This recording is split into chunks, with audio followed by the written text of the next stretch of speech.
المؤمنين رجال صدقوا ما عاهدوا الله عليه فمنهم من قضى نحبه ومنهم من ينتظر وما بدلوا تبديلا.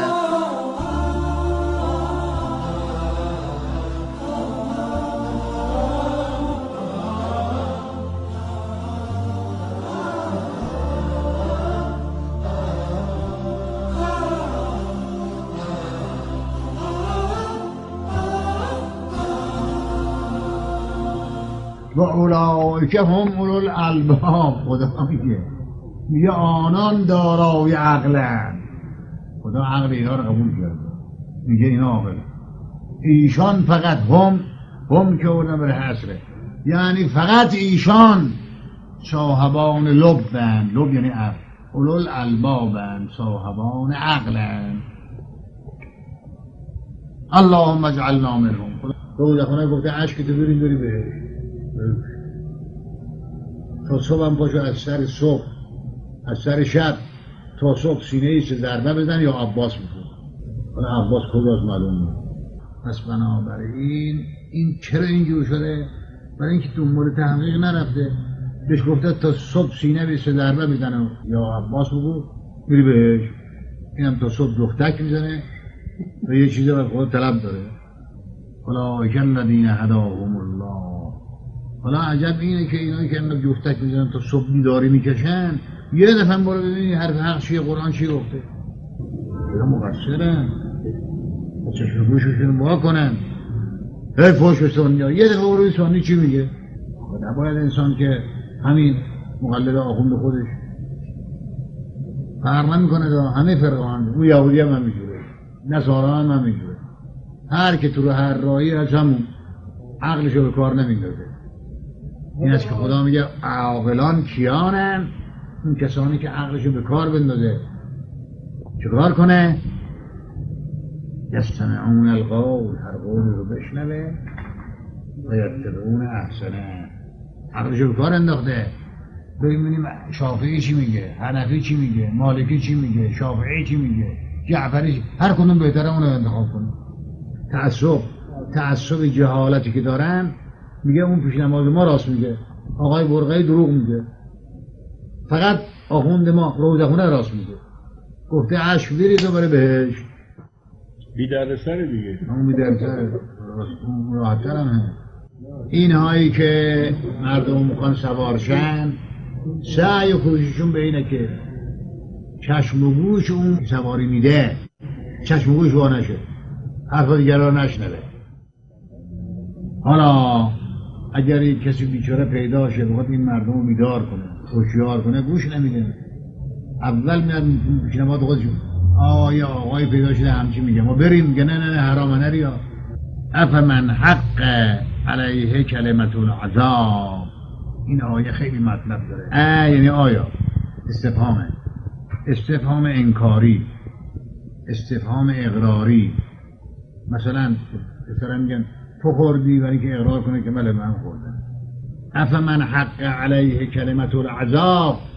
آیا اون کسی که سزاوار شده، حق یعنی سزاوار شده، حق جدیر و غمین و حری، سزاوار. حق یعنی سزاوار هم اومده. اون کسی که سزاوار است اهل عذابه، علیه العذاب، بر او حق شده، ثابت شده، سزاوار شده که عذاب بشه. افانت تنقذ. آیا تو میتونی ای محمد نجات بدی؟ من فنار. این استفهام انگاریه، نمیتونی نجات. اون کسی که حق علیه العذاب، تو میتونی؟ یعنی نه نمیتونی. این استفهام انگاریه. یعنی اون کسی که نوشته شده جزاش آتشه، او چاقو زده مردم رو کشته، حالا باید قصاص کنن. حالا قصاصش میخوان بکنن، محمد میاد میگه قصاص نکنید. نمیشه که. کسی که جنایت کرده باید عذابش کنن. افانت تنقذ. ای محمد تو انقاذ میکنی. انقاذ غریق یعنی کسی که چنگ میزنه اون غریق رو نجات میده.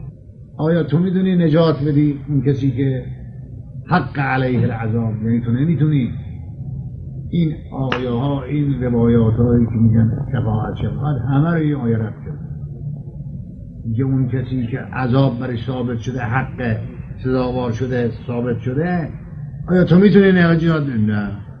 ولا تحسبن الذين قتلوا في سبيل الله أمواتا بل أحياء عند ربهم يرزقون فرحين بما آتاهم الله من فضله ويستبشرون بالذين لم يلحقوا بهم من خلفهم ألا خوف عليهم ولا هم يحزنون.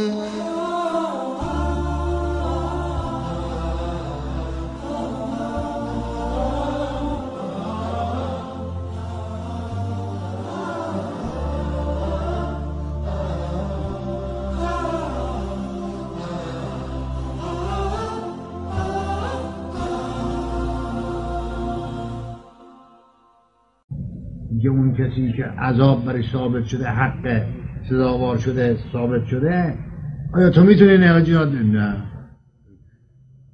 حالا برو سر قبر امیرالمومنین، سر قبر امام رضا. ایها الامام، ای امام، ما آمدیم تو ما رو نجات بدیم.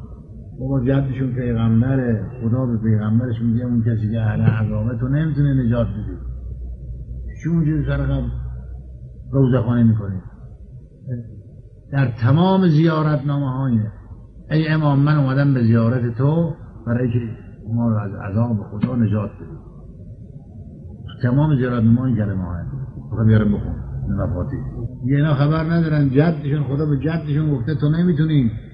افعنتتون بزو من فی النار، آیا تو نجات میدی اون کسی که در آتشه؟ نه، نمیتونه نجات بدی.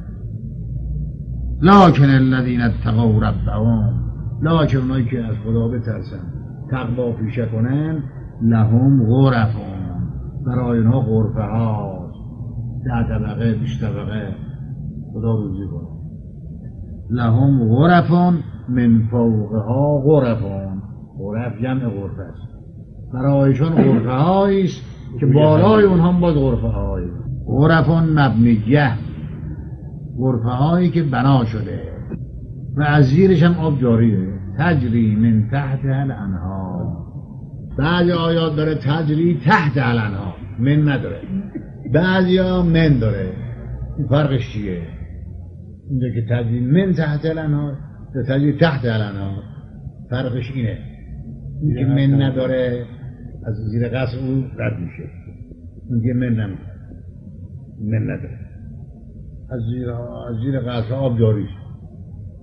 اما اونی که زیر قصرش منشأ آب، چشمه زیر قصرشه، اون میگن من تحت الانهار.